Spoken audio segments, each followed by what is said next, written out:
जादूटोणा आणि देवदेवस्की करून अडचणी सोडवण्याची हमी देत तिघांची 40 लाखांहून अधिक रकमेची फसवणूक केल्याची धक्कादायक घटना अलिबाग शहरातून समोर आली आहे। या प्रकरणी चौघांविरोधात अलिबाग पोलिसांनी गुन्हा दाखल करून अटक केली आहे।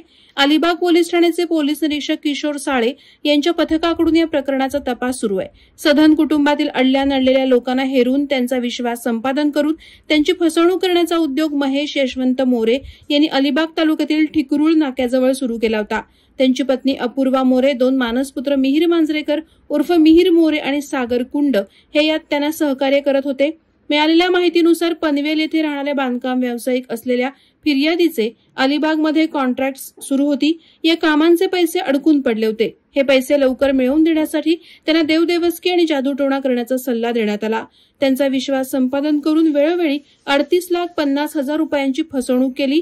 तर दुसऱ्या एका सधन कुटुंबाला त्यांचे कौटुंबिक वाद मिटावे आणि शांतता आणि स्थैर्य लाभावे यासाठी मंतरलेले दगड घराभोवती पुरून उपाययोजना करण्यास सांगितलं।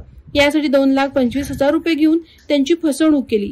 आणखी एका व्यक्तीची 1,29,000 फसवणूक केल्याची बाब समोर आली। महत्वाची बाब म्हणजे याच व्यक्तीकडून एक जेसीबी आणि एक थार गाडीही या मांत्रिकानं स्वतःकडे मागून घेतल्याची बाब समोर आली आहे।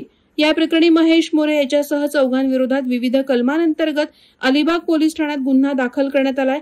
पोलीस निरीक्षक किशोर साळे यांच्या नेतृत्वाखाली या प्रकरणाचा पुढील तपास सुरू आहे। पोलिसांनी या गुन्ह्यातील 4ही आरोपींना अटक केली असून त्यांना शुक्रवारपर्यंत पोलीस कोठडीत ठेवण्याचे आदेश न्यायालयानं दिले आहेत। वादळवारा लाईव्हसाठी धनंजय कवठेकर, अलिबाग। नवी मुंबई व रायगड जिल्ह्यातील ताज्या बातम्या आणि घडामोडींसाठी सबस्क्राईब करा वादळवारा लाईव्ह चॅनल आणि दाबा बेल आयकॉन।